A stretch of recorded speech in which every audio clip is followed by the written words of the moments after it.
소장님 오늘은요 네. 제가 좀 정말 파격적이다 네. 이런 거는 진짜 받아도 되지 않을까 싶을 네. 정도로 솔깃한 분양 단지가 있어서 좀 가져왔는데요. 네. 바로 이 환매 조건부 분양이에요. 먼저 왜 이런 조건이 나왔을까? 안 팔린다 이 얘기죠.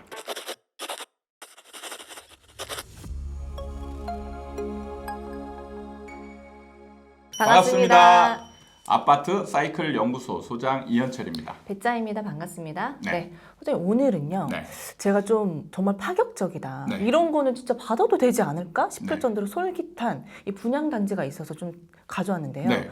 바로 이 환매 조건부 분양이에요. 아, 이게 뭐냐면요. 네. 들어보세요. 네. 네. 이게 입주할 때 만약에 내가 받았던 분양가보다 음. 이게 떨어져 있다 시세가 네. 그러면 건설사에서 돈을 돌려주는 거죠. 네. 이 조건으로 분양하는 단지가 지금 강동역, 서울이죠. 네. 네. 강동역의 한 오피스텔에서 지금 진행을 하고 있는 거예요. 네. 이거는 진짜 새 집 신축을 받는 거잖아요. 그런데 돈이 떨어지면 또 건설사가 또 이것도 채워줘. 네. 이거는 정말 괜찮은 거다 네. 싶어서 이 얘기를 좀 해보면 어떨까 싶어서 가져왔어요. 네. 네. 어떻습니까? 무슨 얘기를 해야 될까요?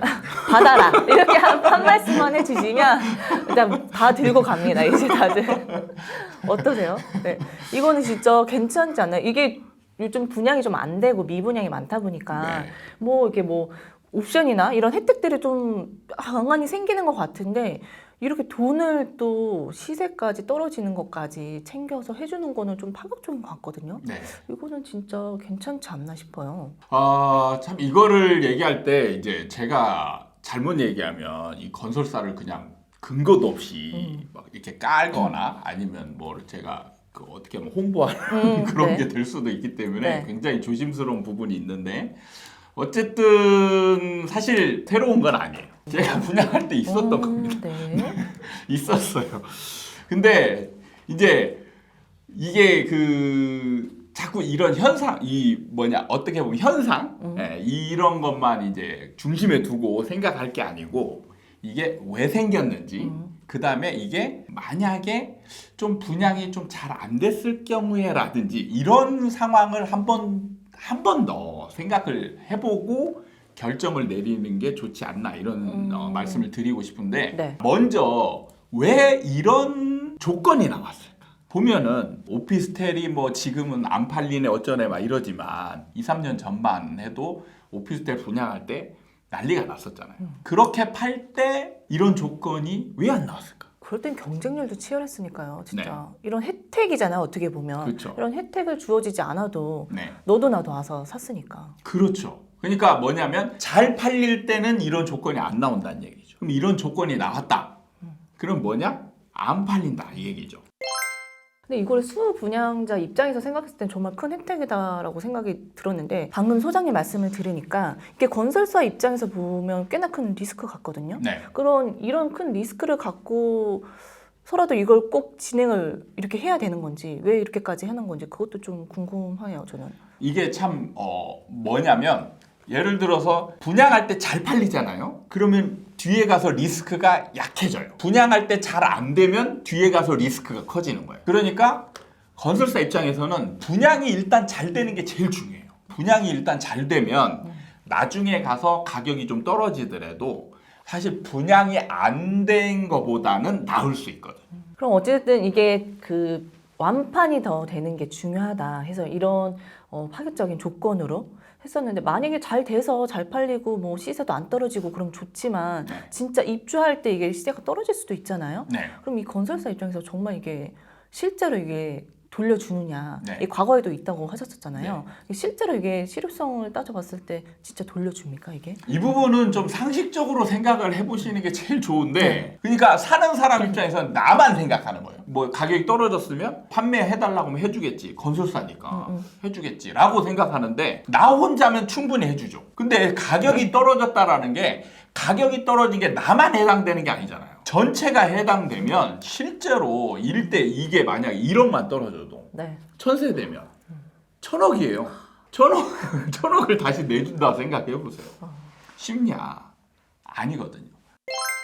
그래도 이 조건은 정말 좀 파격적이고 솔깃할 조건일 것 같거든요. 네. 만약에 이 팔리지 않은 이 세대가 적고 좀 튼튼한 건설사고 네. 이러면 이걸 정말 100% 나는 받을 수 있다는 게 확신이 든다면 괜찮은 조건일 것 같은데 이런 거를 받는 거는 어떻게 생각하세요? 자, 여기서 네. 또 이게 문제가 뭐냐면 시각이 너무 좁은 거예요. 자, 예를 들면 2021년이나 22년쯤에 막 네. 경쟁률 막 200대 1, 뭐 1000대 1 이렇게 기록하면서 네. 잘 팔렸던 오피스텔이나 아파트가 있어요.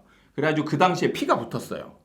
지금 어떻게 됐을까요? 지금 마이너스 피가 생긴 데들도 있어요. 오피스텔 중에. 시장이 변하면 개개의 물건은 저항력이 굉장히 약해요. 그러니까 오피스텔 이 하나만 잘 팔리는 게 핵심이 아니라는 거예요. 시장 전체의 흐름을 봐야 되는 거예요. 더 큰 시장의 전체적인 흐름을 봐야 된다. 그렇죠. 이게 그래서 항상 부동산은 개개의 물건을 절대 집중하면 안 돼요. 그래서 입지 분석이 제가 필요 없다라고 얘기하잖아요. 예를 들면 2021년도에 이 200대 1의 경쟁을 기록했던 이걸 분석을 해봤더니 엄청나게 좋다라고 결론 난 거 아니에요. 그래서 그 사람들은 뛰어들었잖아요. 근데 마이너스가 됐어. 입지가 이게 무슨 소용이냐고. 입지가 변한 거예요? 아니잖아. 시장이 변한 거예요. 시장만 분석하면 돼요. 이런 방법까지 나오는 거면 정말 어지간히 팔리지 않는구나. 하락장이 되면 아무리 좋고 아무리 좋은 조건이어도 팔리지 않는다라는 생각이 들면 사람들이 정말 집을 살 생각이 없는다는 게 되게 만연해지는 시기라는 거잖아요. 옛날에 또 어떤 게 있었냐면 오피스텔이 네. 이제 보통은 투자 상품이잖아요. 임대를 놓잖아요. 네. 그래가지고 임대를 놓았더니 임대가 잘 안 맞춰져. 사람들이 지금은 이게 가격이 오르고 내리는 거에 이제 많이 포커스가 맞춰져 있잖아요. 네. 근데 과거 그 폭등이 일어나기 전에는 오피스텔은 누가 샀냐면 다 월세, 임대 맞춰서 월세를 받기 위한 사람들이 샀단 말이에요. 그래서 다 걱정하는 게 뭐냐면 이거 임대 안 맞춰지면 어떡해? 임대료 싸지면 어떡해? 이거 걱정한단 말이에요. 네. 그래서 뭘 했냐? 월세 보장. 예를 들어서 원룸 오피스텔 파는데 네. 한 1억 5천 막 이렇게 하면은 보통 이제 월세가 65만 원에서 70만 원 정도 네. 하잖아요. 그러면은 60만 원 월세 보장. 그러면 공실이어도 월세 준다. 이렇게 막 하는 거예요. 근데 여기서 또 핵심이 뭐냐면 월세만 받지 관리비는 내야 되거든. 공실이면 관리비를 내야 그건 되는데 임대인이 내는 거니까. 이런 얘기는 안 해요. 손해 보는 거는 안 해. 오피스텔 관리비 비싸잖아요. 그러니까 임대 맞추려고 노력해요. 하다 보니까 이제 뭐 100세대 중에 한 10세대 비었어요. 그러면 줘요. 근데 다음 현장 갔더니 이게 100세대 전체가 거의 한 95세대 뭐 이렇게 공실이 안 맞춰지는 거예요, 이게. 네.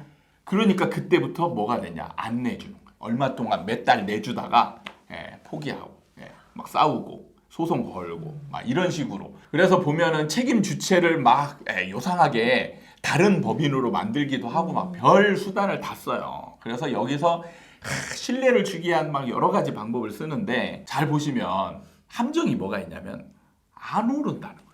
안 오르는 건 굳이 살 필요 없잖아요. 그러니까 이 보장해 주는 게 만약에 진짜 만약에 보장을 해준다. 이런 상황이어도 그렇게 좋은 게 아니라는 거죠. 오늘 시간은 환매 조건부로 나온 분양 단지에 대해서 이야기를 해봤어요. 일단 이게 손해를 보지 않게 입주시 떨어지면 돈을 돌려준다는 이 문구에 혹해서 분양을 받으려고 하시는 분들도 계실 것 같은데 제일 중요한 왜 이런 파격적인 조건이 나왔는지를 살펴봐야 된다. 이게 나온 이유는 팔리지 않아서다. 그리고 이게 완판이 되더라도 가장 중요하게 봐야 될 거는 이 부동산 시장의 흐름이다. 부동산 시장의 흐름이 하락이라면 이게 팔려도 더 오르지 않는다는 거. 이런 걸 좀 살펴봐야 될 것 같은 생각이 듭니다. 네, 오늘은 이렇게 마무리하도록 하겠습니다. 오늘도 저희 아파트 사이클 연구소 채널을 사랑해주신 여러분께 감사드리고 다음에 또 도움이 되는 영상을 가지고 찾아뵙도록 하겠습니다. 감사합니다.